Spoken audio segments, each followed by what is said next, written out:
ओम शांति। आज 7 जून 2024 के साकार बाप दादा के मधुर महावाक्य है। बाबा ने कहा, मीठे बच्चे, तुम आपस में रूहानी भाई भाई हो।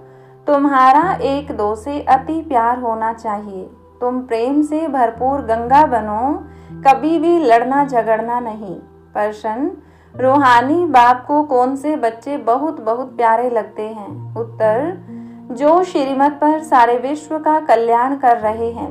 दूसरी पॉइंट, जो फूल बने हैं, कभी भी किसी को कांटा नहीं लगाते, आपस में बहुत बहुत प्यार से रहते हैं, कभी रूसते नहीं। ऐसे बच्चे बाप को बहुत बहुत प्यारे लगते हैं। जो देह अभिमान में आकर आपस में लड़ते हैं, लून पानी होते हैं, वह बाप की इज्जत गंवाते हैं। वह बाप की निंदा कराने वाले निंदक हैं। ओम शांति। जैसे रूहानी बच्चों को अब रूहानी बाप प्यारा लगता है, वैसे रूहानी बाप को रूहानी बच्चे भी प्यारे लगते हैं, क्योंकि श्रीमत पर सारे विश्व का कल्याण कर रहे हैं। कल्याणकारी सब प्यारे लगते हैं। तुम भी आपस में भाई भाई हो, तो तुम भी जरूर एक दो को प्यारे लगेंगे। बाहर वालों से इतना प्यार नहीं रहेगा जितना बाप के बच्चों का आपस में होगा। तुम्हारा भी आपस में बहुत बहुत प्यार होना चाहिए। अगर भाई भाई यहाँ ही लड़ते झगड़ते हैं या प्यार नहीं करते, तो वह भाई नहीं ठहरे। तुम्हारा आपस में लव होना चाहिए। बाप का भी आत्माओं से लव है ना, तो आत्माओं का भी आपस में बहुत लव होना चाहिए। सतयुग में सब आत्माएं एक दो को प्यारी लगती हैं, क्योंकि शरीर का अभिमान टूट जाता है।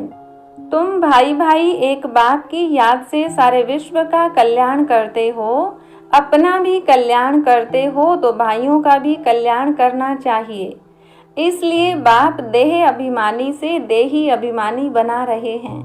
वो लौकिक भाई भाई तो आपस में धन के लिए, हिस्से के लिए लड़ पड़ते हैं। यहाँ लड़ने झगड़ने की बात नहीं, हर एक को डायरेक्ट कनेक्शन रखना पड़ता है।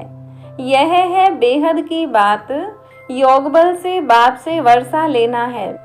लौकिक बाप से स्थूल वर्षा लेते हैं। यह तो है रूहानी बाप से रूहानी बच्चों को रूहानी वर्षा। हर एक को डायरेक्ट बाप से वर्षा लेना है। जितना जितना इंडिविजुअल बाप को याद करेंगे, उतना वर्षा मिलेगा। बाप देखेंगे आपस में लड़ते हैं, तो बाप कहेंगे, तुम निधन के हो क्या? रूहानी भाई भाई को झगड़ना नहीं चाहिए। अगर भाई भाई होकर आपस में लड़ते झगड़ते हैं, प्यार नहीं, तो जैसे रावण के बन जाते हैं। वह सब आसुरी संतान ठहरे। फिर दैवी संतान और आसुरी संतान में जैसे कि फर्क नहीं रहता, क्योंकि देह अभिमानी बनकर ही लड़ते हैं। आत्मा आत्मा से लड़ती नहीं। इसीलिए बाप कहते हैं, मीठे मीठे बच्चे, आपस में लून पानी नहीं होना।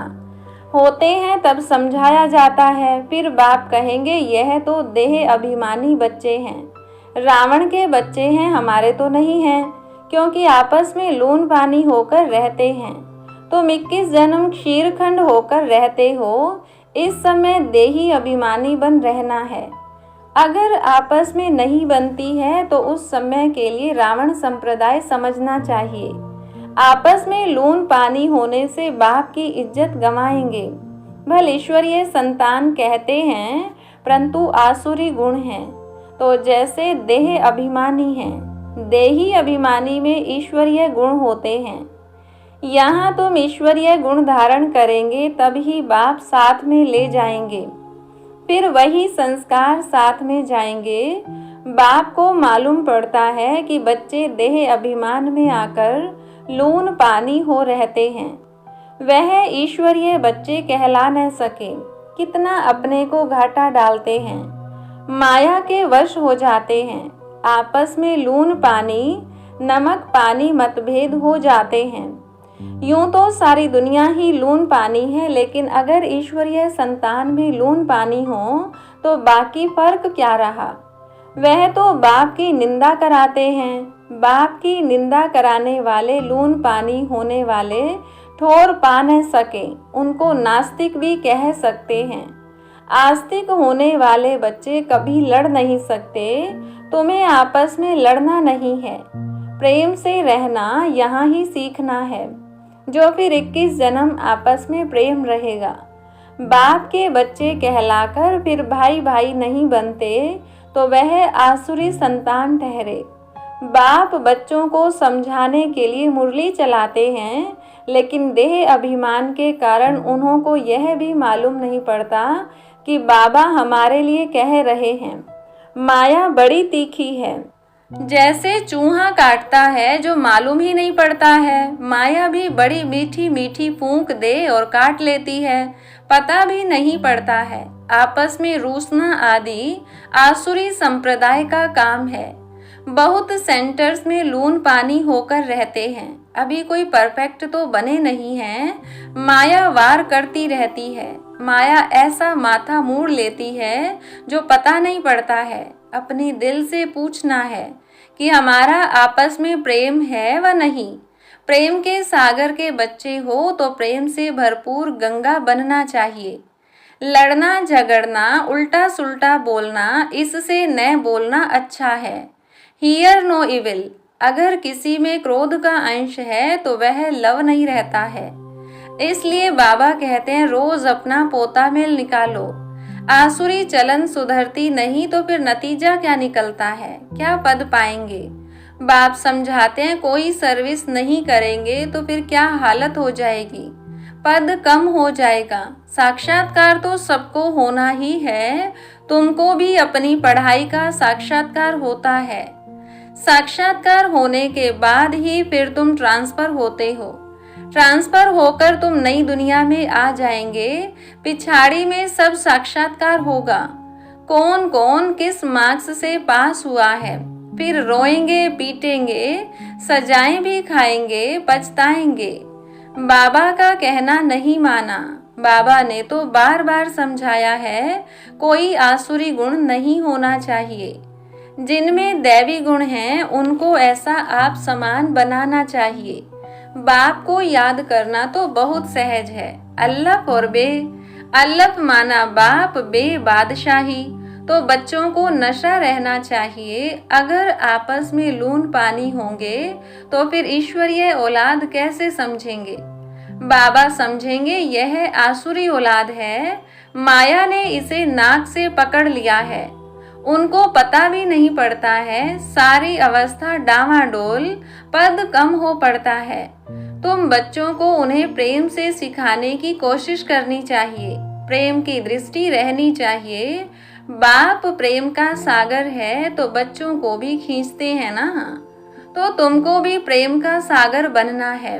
बाप बच्चों को बहुत प्यार से समझाते हैं, अच्छी मत देते हैं। ईश्वरीय मत मिलने से तुम फूल बन जाते हो। सब गुण तुमको देते हैं।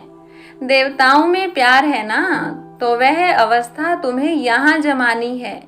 इस समय तुमको नॉलेज है, फिर देवता बन गए तो नॉलेज नहीं रहेगी। वहाँ दैवी प्यार ही रहता है।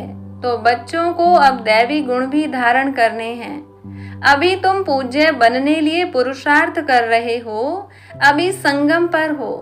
बाप भी भारत में आते हैं, शिव जयंती मनाते हैं, परंतु वह कौन है, कैसे कब आते, क्या करते हैं, यह नहीं जानते। तुम बच्चे भी अभी नंबरवार पुरुषार्थ अनुसार जानते हो। जो नहीं जानते वह किसको समझा भी नहीं सकते। फिर पद कम हो जाता है। स्कूल में पढ़ने वालों में कोई की चलन खराब होती है तो कोई की सदैव अच्छी चलन रहती है। कोई प्रेजेंट रहे, कोई एब्सेंट। यहाँ प्रेजेंट वह है जो सदैव बाप को याद करते हैं, स्वदर्शन चक्र फिराते रहते हैं। बाप कहते हैं उठते बैठते तुम अपने को स्वदर्शन चक्रधारी समझो, भूलते हो तो एब्सेंट हो जाते हो। जब सदैव प्रेजेंट होंगे तब ही उच्च पद पाएंगे, भूल जाएंगे तो कम पद पाएंगे। बाप जानते हैं अभी टाइम पड़ा है। उच्च पद पाने वालों की बुद्धि में यह चक्र फिरता होगा। कहा जाता है शिव बाबा की याद हो, मुख में ज्ञान अमृत हो, तब प्राण तन से निकले। अगर कोई चीज से प्रीत होगी तो अंत काल में वह याद आती रहेगी। खाने का लोभ होगा तो मरने के समय वह चीज ही याद आती रहेगी, यह खाऊं, फिर पद भ्रष्ट हो पड़ेगा। बाप तो कहते हैं स्वदर्शन चक्रधारी होकर मरो, और कुछ भी याद न आए, बिगर कोई संबंध, जैसे आत्मा आई है वैसे जाना है। लोभ भी कम नहीं, लोभ है तो पिछाड़ी समय वही याद आता रहेगा। नहीं मिला तो उसी आश में मर जाएंगे। इसलिए तुम बच्चों में लोभ आदि भी नहीं होना चाहिए। बाप समझाते तो बहुत हैं, परंतु समझने वाले कोई समझे। बाप की याद को एकदम सीने से लगा दो। बाबा, ओहो बाबा, बाबा बाबा मुख से कहना भी नहीं है, अजप्पा जाप चलता रहे। बाप की याद में कर्मातीत अवस्था में यह शरीर छूटे तब उच्च पद पा सकते हो। अच्छा, मीठे मीठे सिकिलधे बच्चों प्रति माता पिता बाप दादा का याद प्यार और गुड मॉर्निंग। रूहानी बाप की रूहानी बच्चों को नमस्ते। रूहानी बच्चों की रूहानी बाप दादा को नमस्ते। धारणा के लिए मुख्य सार। पहली पॉइंट, प्रेम से भरपूर गंगा बनना है।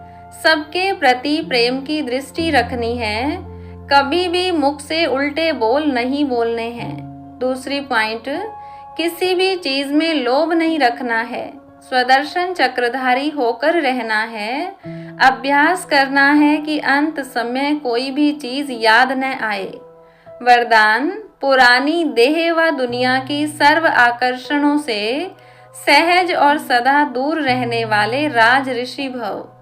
राज ऋषि अर्थात एक तरफ सर्व प्राप्ति के अधिकार का नशा और दूसरे तरफ बेहद के वैराग्य का अलौकिक नशा। वर्तमान समय इन दोनों अभ्यास को बढ़ाते चलो। वैराग्य माना किनारा नहीं, लेकिन सर्व प्राप्ति होते भी हद की आकर्षण मन बुद्धि को आकर्षण में नहीं लाए।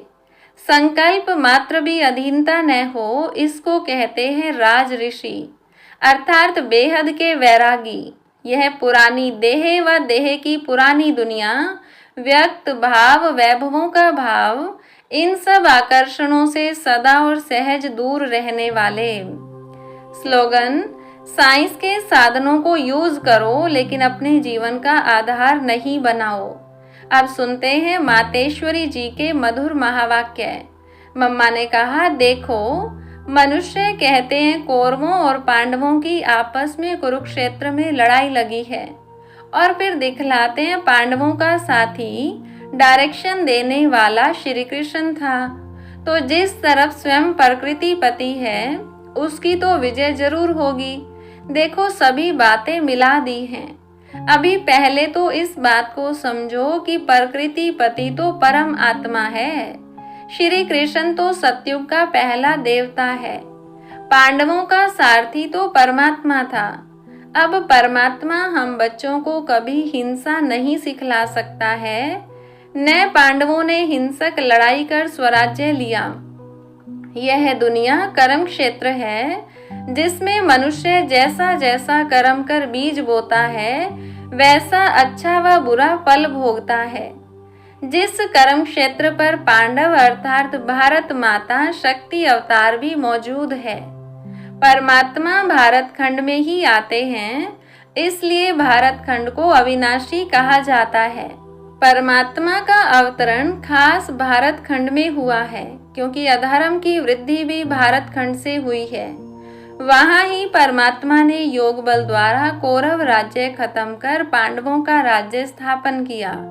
तो परमात्मा ने एक आदि सनातन धर्म स्थापन किया, परंतु भारतवासी अपने महान पवित्र धर्म और श्रेष्ठ कर्म को भूल अपने को हिंदू कहलाते हैं। बेचारे अपने धर्म को न जान औरों के धर्म में जुट गए हैं। तो यह बेहद का ज्ञान बेहद का मालिक खुद ही बताता है। यह तो अपने स्वधर्म को भूल हद में फंस गए हैं, जिसको कहा जाता है अति धर्म ग्लानि, क्योंकि यह सब प्रकृति के धर्म हैं। परंतु पहले चाहिए स्वधर्म। तो हर एक का स्वधर्म है कि मैं आत्मा शांत स्वरूप हूँ। फिर अपनी प्रकृति का धर्म है देवता धर्म।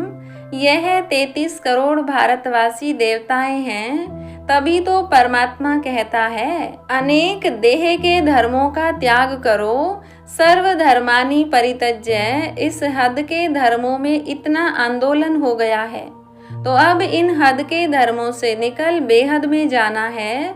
उस बेहद के बाप सर्वशक्तिवान परमात्मा के साथ योग लगाना है। तो सर्वशक्तिवान प्रकृतिपति परमात्मा है, न कि श्री कृष्ण। तो कल्प पहले भी जिस तरफ साक्षात प्रकृतिपति परमात्मा थे, उनकी विजय गाई हुई है। अच्छा, ओम शांति।